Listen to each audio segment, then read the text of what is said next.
Bonjour à tous et bienvenue à la lecture de cette nouvelle vidéo. Aujourd'hui une vidéo très technique destinée aux élèves de Terminal S à propos du mouvement des satellites et des planètes, où l'on va appliquer les lois de Newton, en particulier la deuxième loi de Newton, dans un cas particulier, le mouvement circulaire uniforme. Alors c'est un sujet qu'il ne faut absolument pas négliger car il tombe très souvent au baccalauréat.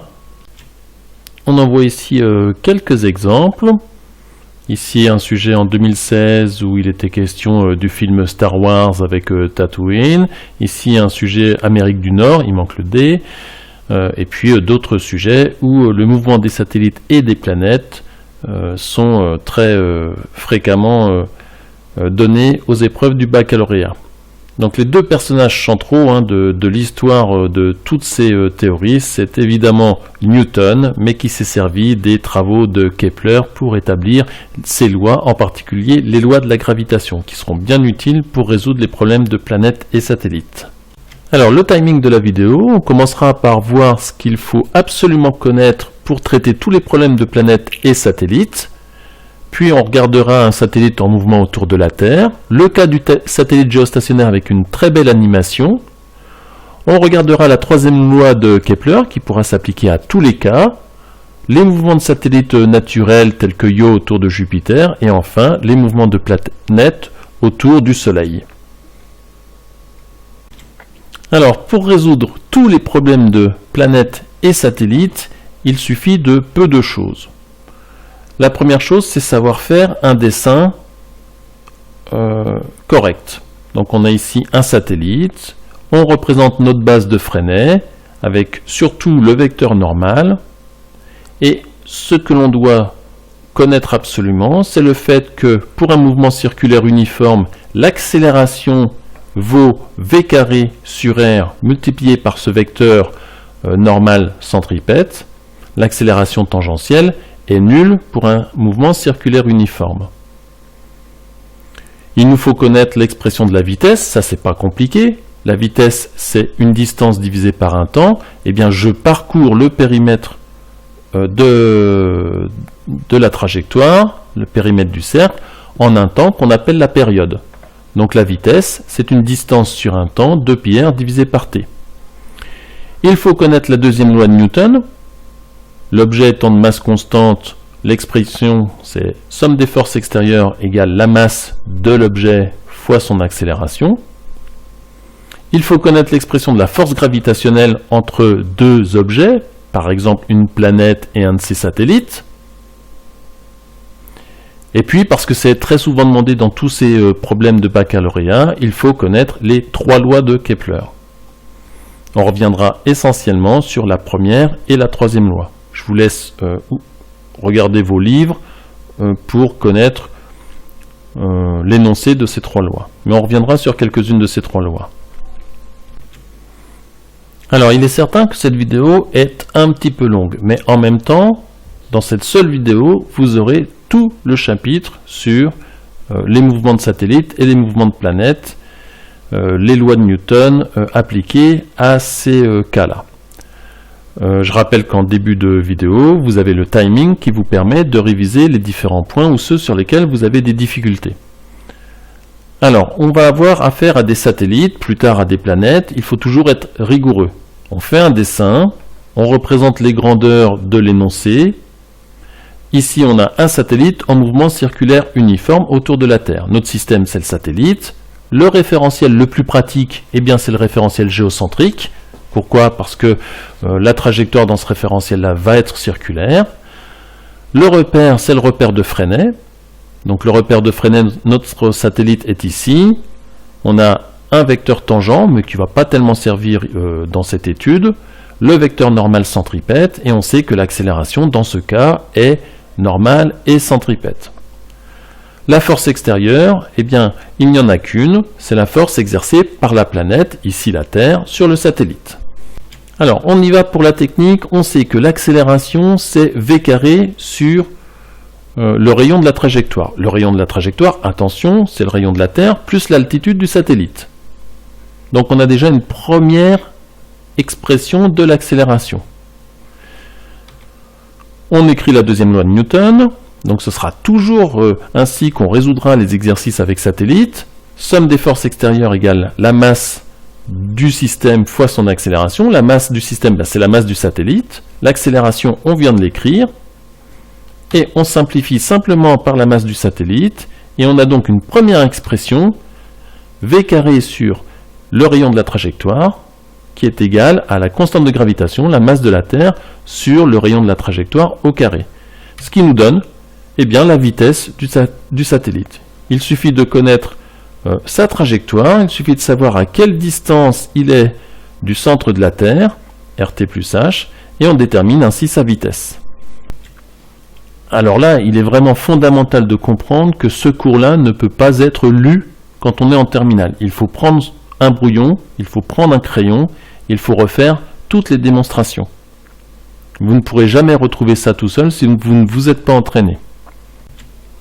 Alors qu'est-ce qu'on constate? Eh bien par exemple que plus le satellite est éloigné de la Terre, eh bien plus sa vitesse va être faible. S'il est 4 fois plus loin, eh bien sa vitesse sera 2 fois plus faible puisqu'on a ici une racine carrée. Alors un cas très particulier, le satellite géostationnaire qui a une période autour de la Terre de 23h56 et 4 secondes. Alors de quoi s'agit-il? Eh bien nous avons un satellite ici qui a une position bien particulière et on voit qu'il est absolument pas géostationnaire puisque au cours du temps il balaye en fait un grand nombre de régions sur Terre. Donc si on se place dans le plan de l'équateur, c'est-à-dire si on fait en sorte que le satellite soit dans le plan de l'équateur, eh bien on voit déjà un petit changement, il ne va être que au-dessus des régions qui se situent à l'équateur. Alors, il n'est pas géostationnaire, parce qu'au cours du temps, mais on voit bien qu'il est au-dessus de différents endroits de la Terre. Pour être géostationnaire, il faut que sa vitesse de rotation soit exactement celle de la Terre. Et on vient de voir que ça dépendait de l'altitude. Donc il n'y a qu'une seule position qui va correspondre à la même vitesse de rotation que la Terre, c'est-à-dire un tour en 23h56 et 4 secondes. Et on va bientôt faire le calcul, on va voir qu'il suffit de se placer à 35 800 km. Donc je modifie ici l'altitude, donc j'augmente ici progressivement l'altitude, et on va voir que progressivement, eh bien, le satellite va avoir un mouvement apparent très faible, et si on se place à 35 800 km exactement, eh bien j'aurai un mouvement apparent nul. Autrement dit, si je regarde au-dessus dans le ciel étoilé, je verrai le satellite toujours à la même position. C'est ce qu'on appelle un satellite géostationnaire. Alors comment détermine-t-on cette distance? Eh bien, on vient de déterminer la vitesse du satellite, ça dépend de la masse de la Terre et du rayon de la trajectoire, rayon pris à partir du centre de la Terre. Donc il suffit simplement de manipuler cette équation, donc il faut faire attention à ces mathématiques, mais c'est pas très compliqué. Donc on met la vitesse au carré, et on a ainsi Gm sur R, qui vaut 4 pi carré R carré sur T carré, et on détermine ainsi, par étapes successives, eh bien, le rayon de la trajectoire qu'il faut pour avoir cette période de 86 164 secondes.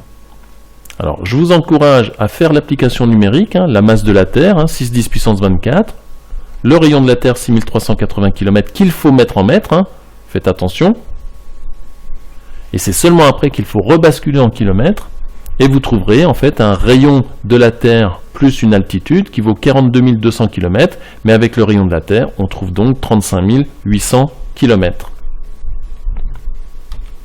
Calcul qu'il faut absolument vérifier avec la calculatrice.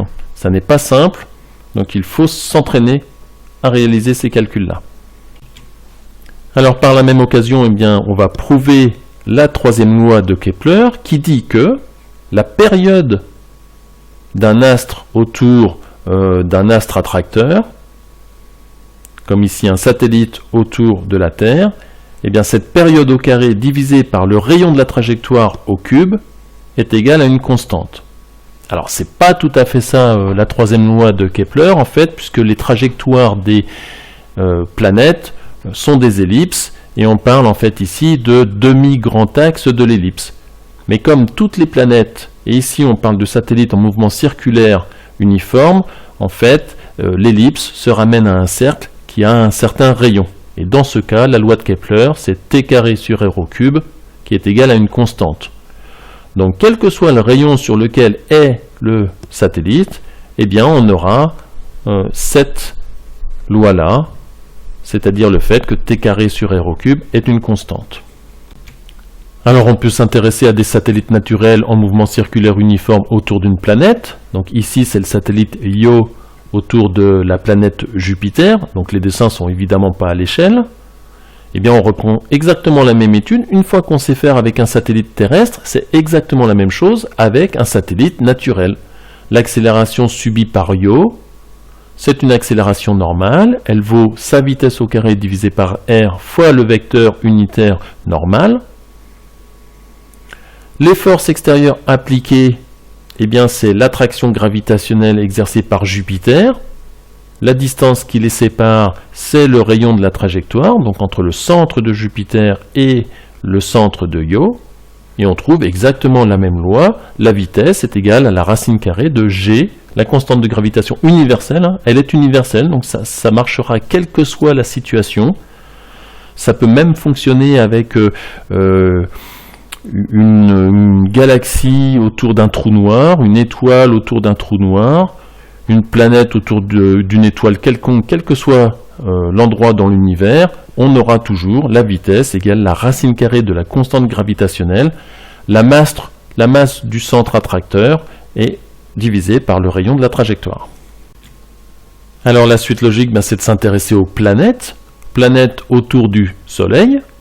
Mais on pourrait très bien imaginer, comme il y a eu dans un devoir à propos du film Star Wars, la planète Tatooine autour d'un système solaire. Donc on a ici bien les planètes du système solaire qui ont la particularité d'avoir une trajectoire presque toutes quasi circulaire. En fait, les trajectoires des planètes sont des ellipses. C'est Kepler qui est le premier à montrer cela. Donc on a ici la définition de ce qu'est une ellipse. Le Soleil occupe un des foyers de l'ellipse, et l'ellipse est une figure géométrique très particulière. Vous prenez n'importe quel point sur cette ellipse, et bien si vous prenez la distance F1, ce point, plus F2, ce point, et bien c'est toujours la même. Imaginez une ficelle qui relie en fait l'ellipse et les deux foyers. Et bien vous tendez la ficelle, vous faites le tour, et vous tracez ainsi une ellipse. Donc Kepler a réussi à montrer que Mars avait une trajectoire elliptique, mais en fait, c'est quasiment un cercle. Donc dans tous les problèmes de baccalauréat, on traite les mouvements de planètes et de satellites comme étant des mouvements circulaires uniformes.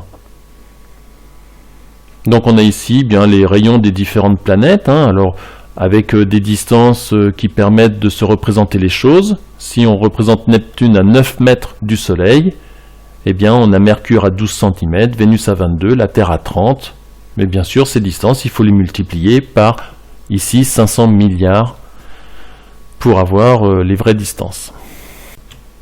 Alors la technique, c'est exactement la même. On écrit que notre système, c'est notre planète. Les forces extérieures appliquées sur la planète, c'est les forces gravitationnelles. Donc c'est toujours la même technique. Ça ne change pas. C'est uniquement le fait qu'au lieu d'avoir un satellite, on a une planète. Au lieu d'avoir la Terre, eh bien ici on a le Soleil. Et donc on retrouve exactement la même expression pour la vitesse. La constante de gravitation, la masse du Soleil et le rayon de la trajectoire de la planète. Voilà, la vidéo est presque finie. Je finis en essayant de vous convaincre qu'il faut vraiment peu de choses. Il faut travailler, connaître ces lois, il n'y en a pas beaucoup. La loi gravitationnelle de Newton, donc celle-là il faut vraiment la maîtriser. Force exercée par un astre 1 sur un astre 2 ou un objet 1 sur un objet 2. Constante de gravitation, la première planète, la deuxième planète divisée par la distance qui les sépare au carré. Ou le satellite, la planète, la distance qui les sépare au carré. Et si vous écrivez un vecteur à gauche, il faut un vecteur à droite. Donc on utilise des vecteurs unitaires, et ces vecteurs unitaires, en fait, ils sont dirigés vers le centre de l'astre attracteur. La deuxième loi de Newton, qu'il faut bien maîtriser, est le fait que l'accélération pour un mouvement circulaire uniforme est centripète, normale, c'est-à-dire dirigée vers le centre de la Terre, et a pour expression v carré sur r fois le vecteur normal, centripète. Tandis que la vitesse, vous avez peut-être oublié comment la calculer, mais il suffit de se rappeler que c'est une distance sur une durée. Que fait un satellite s'il tourne à vitesse constante? Eh bien, il fait un tour de Pierre en une période qu'on note grand T.